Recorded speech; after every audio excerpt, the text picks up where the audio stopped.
to the President of Azerbaijan and the Prime Minister of Armenia, who I just saw last week.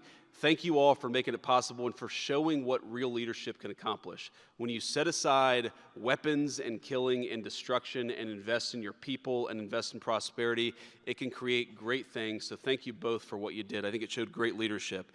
And finally, to the American people, I think it's important that the American people recognize why we're here today. And the reason that we're here today is, yes, to save lives and yes, to promote peace, but this creates incredible prosperity for the American people.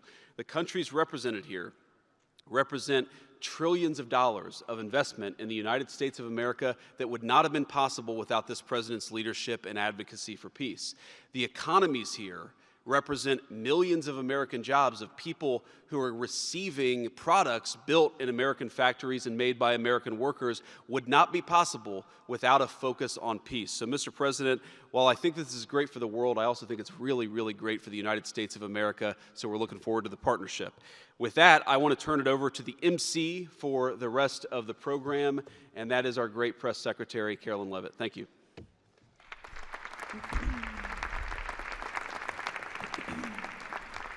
Well, congratulations, Mr. President and Mr. Vice President, for convening the first ever Board of Peace meeting, and we will now hear from our Secretary of State, Marco Rubio.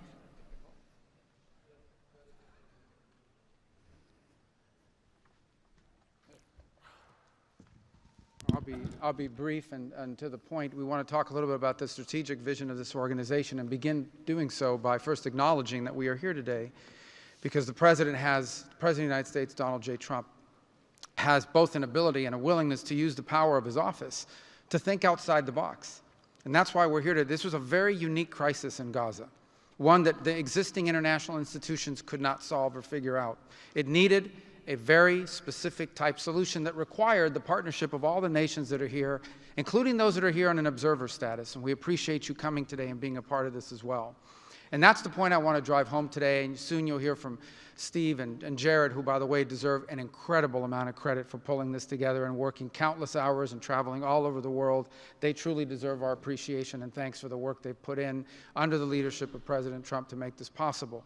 This Gaza situation was impossible to solve under orthodoxy, under existing structures. And so what we did is they went to the UN, and they got the UN's approval to put this group together and bring these nations together to come up with a very specific solutions to a very unique and specific problem. We have a long ways to go. There's a lot of work that remains. It will require the contribution of every nation state represented here today, and we thank you for being a part of it. And we hope that this can serve as a model for other complex and difficult situations so they can be solved in the same way. But right now the focus is on this one. We have to get this right. There is no plan B for Gaza. Plan B is going back to war. No one here wants that. Plan A, the only path forward, is one that rebuilds Gaza in a way of enduring and sustainable peace where everyone can live there side by side with one another and never worry again about returning to conflict, to war, to human suffering, and to destruction. And again, Mr. President, thank you for having the vision and the courage to pursue something that has never been done before, and we're not done yet. And thank you to Steve Witkoff and Jared Kushner for the time and the work they put into this. And thank you on behalf of the State Department and the U.S. government to all of the nations that are here. Every one of you is indispensable, including our observer partners, who we hope can find your way to join us at some point as officially part of this. But we are grateful for the fact you're here today and the contributions you've made already. Thank you.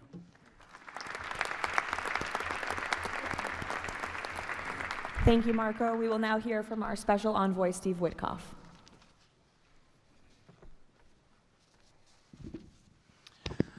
Thank you, everybody, for being here. I don't know if we ever believed that this was possible when we first started envisioning a Board of Peace, but of course, under the President's indispensable